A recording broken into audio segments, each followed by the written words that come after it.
بديت بمشروع تصميم الفساتين مالتي. طبعا دائما تشوفوني اسوي شغلات اخططها قدامكم. اليوم حبيت العفو، حبيت انه اشتغل البوردة قدامكم. شوفوا شلون اول ما ابتدي اسوي التصميم انه اشيل اوراق واحط، وراح اشتغل هنا وهنا وهنا. هاي بعد ما كملت وصلت للفكرة اللي انا اريدها، جيت حتى انزلها على الورق. طبعا اتمنى انه تبقون وياي للاخير وتواصلون الفيديو، لانه بيه هوايه فوائد تستفادون من عندها. شلون نقدر نطلع الفصال بكذا طريقه. طبعا باعوا، انا اليوم اشتغلته بس اشتغلته بطريقتين، يعني فصال مرتين. هنا نشوف القياسات دا احطهن. هنا أنا خليت قياس 22 هو اللي هو الكتف، ونزلت 23 همينة. شوفوا اراويكم اياها، انا نزلت 23. اخذنا مدار الصدر، مدار الصدر عندنا 64، قسمناه بالنص فصار عندي، هو مو مدار يعني مدار كامل، لا نص الصدر 64 قسمناه صار 32. يعني هسه الطول مالته 32، العرض مالت الصدر، فهسه الطول 43. شوفوا الطول مالته 43، كل واحد يعتمد حسب طول جسمه. واخذنا القياس مالته 43، صعدنا بيها 2 سنتيمتر من الصفحة، واخذناها نازل لحد ما نزلنا للاخير، وبديت اقص. طبعا هاي البردة الاولى اللي اقدر اعتمدها ظهر.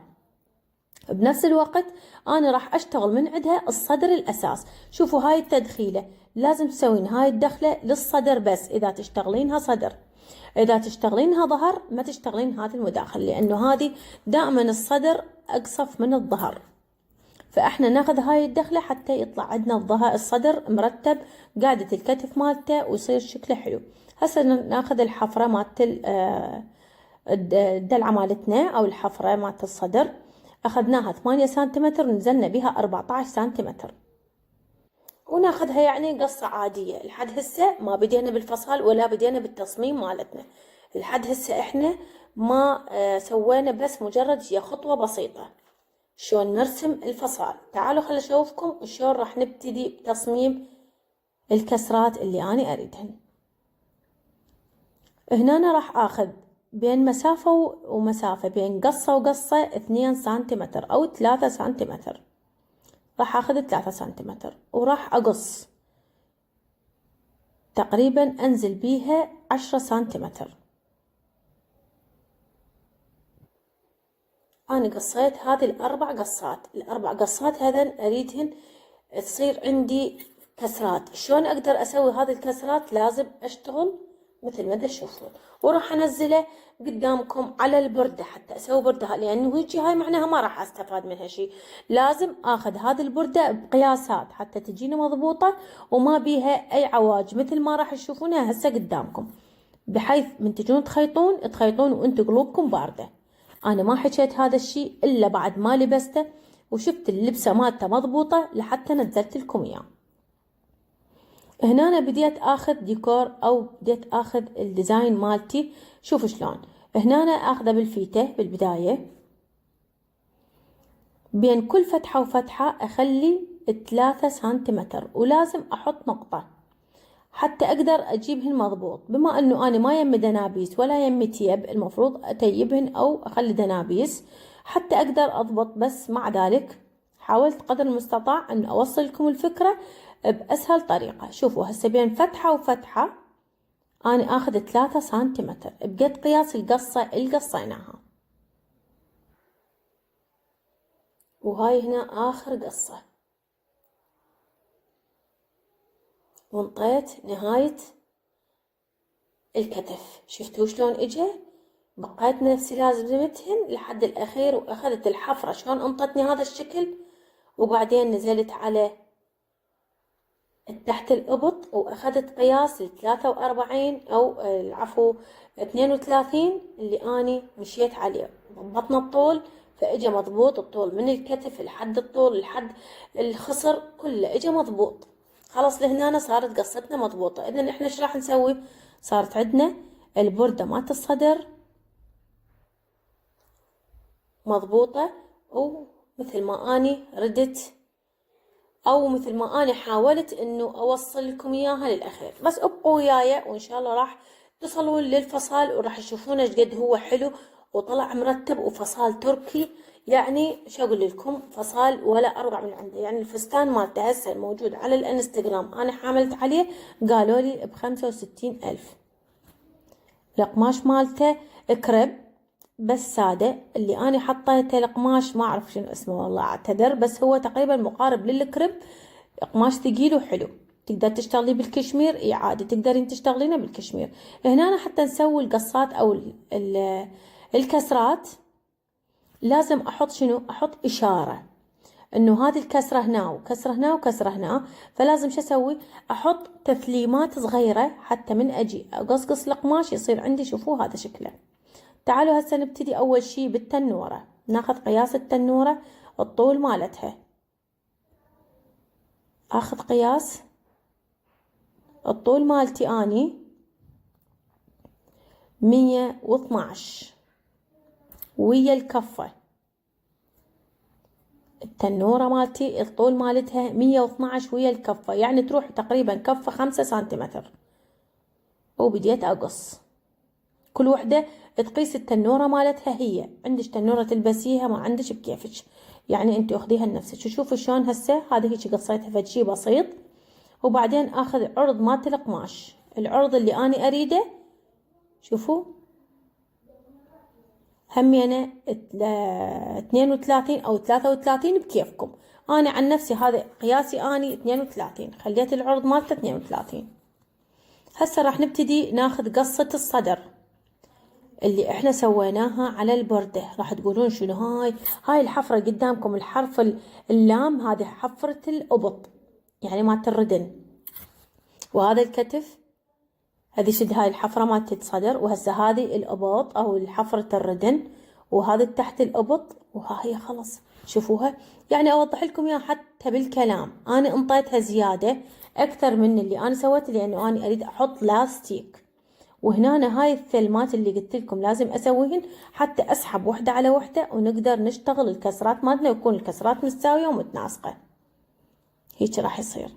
وطبعا راح من تشوفوني من اجي اشتغل. هسه هنا راح نشتغل الظهر. الظهر شلون راح اشتغله؟ على البردة الاولى اللي اشتغلت بيها هذه اللي هي قدامكم، شفتوها شلون؟ وهم انا راح اخلي بيها زيادة على مود اللاستيك. انا راح اخلي بالخصر لاستيك. شوفوا هذه الحفرة مالتها وكله. انا ما راح اعتمد الحفرة ولا راح اعتمد حفرة الردن الموجودة، لانه احنا قلنا حفرة الردن هذه مشتغلينها احنا للصدر. واخذت من الحاشية وخرتها وخليت الزيادة مالت اللاستيك نفس هذيك. هسه اجى دور الردن. الردن كلش سهلة وبسيطة، ما اريد بها شي، لاستيك. وراح اخلي بدايته من قدام فد فيكة بسيطة تبرز شكل الردن. قياس الردن اللي عندي هنا 64.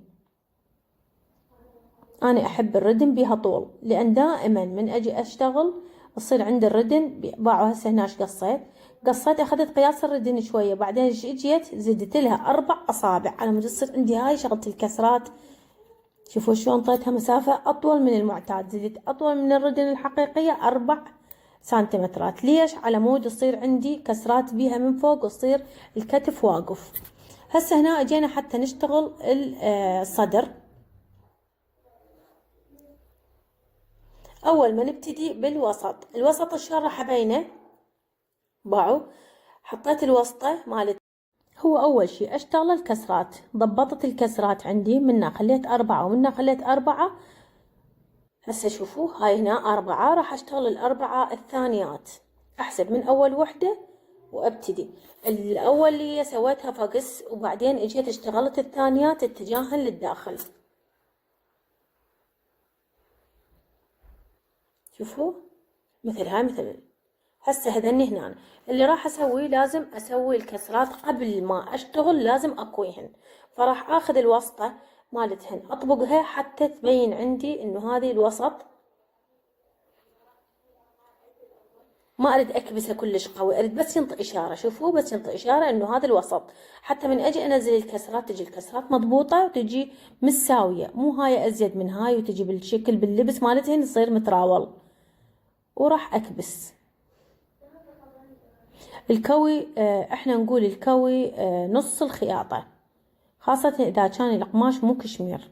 الكشمير هو يكوي نفسه. وهسه راح انزل كل الكسرات مثل ما تشوفون قدامكم. هنا من نكوي نخلي مو للأخير، ما وصلها للأخير، لا، مسافة تقريبا 10 منا 10 منا. شوفوا شلون صارت. تعالوا خلينا نكمل الباقي. هسه راح شو اسوي؟ راح اخيط التنظيفة مالت الحفرة مالت الصدر. لازم نسوي هاي القصات الصغيرة على مود يجينا دائري، وتجي القصة مالته مضبوطة ما بيها اي رعبلة. ادوس فوقها. طبعا باعوا كنت بهذيك ماكينتي دائما تكون جوا ايدي الاوفر، فاشتغل هنا وهنا. هنا أنا لا، اروح هناك اشتغل الاوفر وارجع.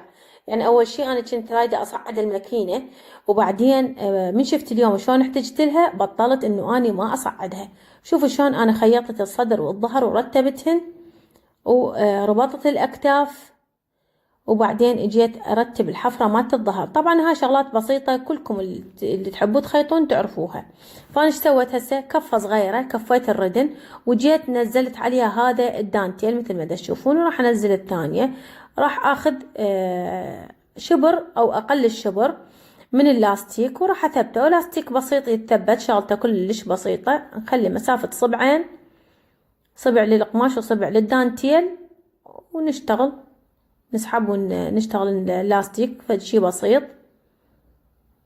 لازم نسوي سراوين، واذا انت عندك القماش بزيادة اشتغلي زيادة بيه منه وبيه. هنا أنا كملت عندي الردانات اثنينهن. لازم اجي اثبت الردن مالتي من تحت الابط واشتغلها. لازم تشتغلين الخطوات مثل ما كل مرة اقول لك تشتغلينها كمصممة صحيح.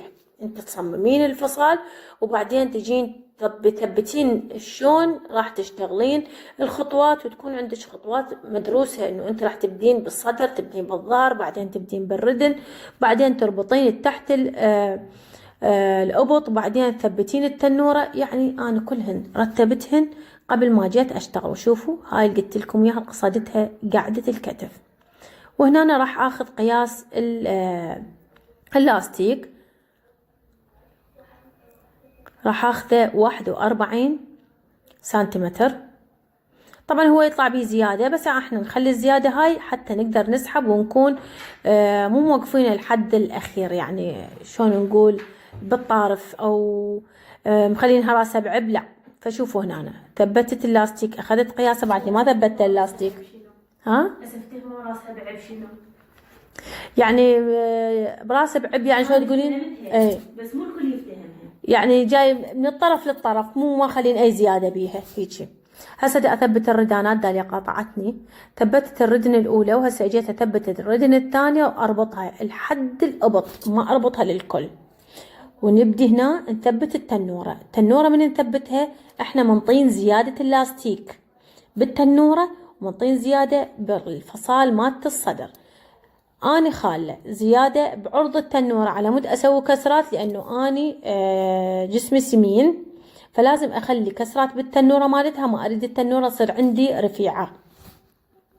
فخصر التنوره ما سويته 32، لا سويته 40.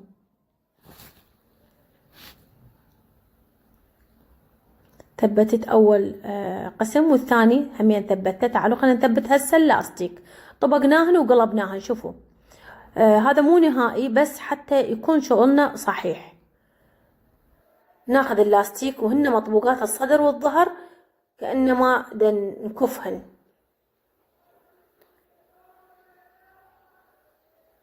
والاتجاه المنا يعني اتجاه على ايد اليسار، اخيط من الاتجاه الايد اليسار واسحب اللاستيك. طبعا لازم نسحب اللاستيك حتى يكون مضبوط. انا قلت لكم انه انا خليته تقريبا 42 او 40 اللاستيك. شوفوا شلون طلع بيه زياده، هذا الزياده ما تسحب. طبعا هنا انا بطأت حتى تشوفوا. شوفوا هذه الطبقه هيك راح اطبقها هيك على الصدر، واخذها خياطه. اسحب الظهر واسحب الصدر حتى ما يصير بيها بالداخل بيه شويه عبعب او شيء، يجي مضبوط.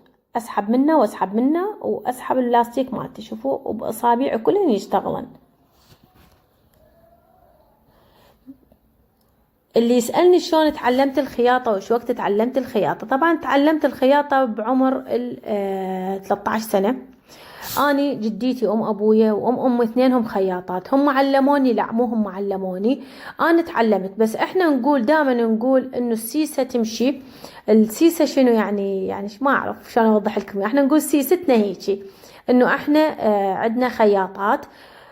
فمن هذا الشيء بديت أني أخيط، بديت أفصل لنفسي وأشتغل لنفسي، وبعدين بديت أشتغل للعالم، بديت أشتغل خرز، وقمت أخذ من خياطة قصات تحت الأبط، قصة الحفرة، وبديت أتعلم شلون أقدر أخيط. وهذا بالنهاية الفصال مالتنا. وهسه هذا نهاية الفستان مالنا اللي خيطناه. طبعا انا البسه بالبيت، دا تقول لي ماما حرام ما تلبسينه بالبيت، صار فستان مال طلعه. وشفتوا شلون قدرت اوصل لكم الفكره باسهل طريقه. اذا عجبكم هذا الفيديو اتمنى ما تنسون تخلوا لي لايك واشتراك ودعم القناه. يا احلى عالم.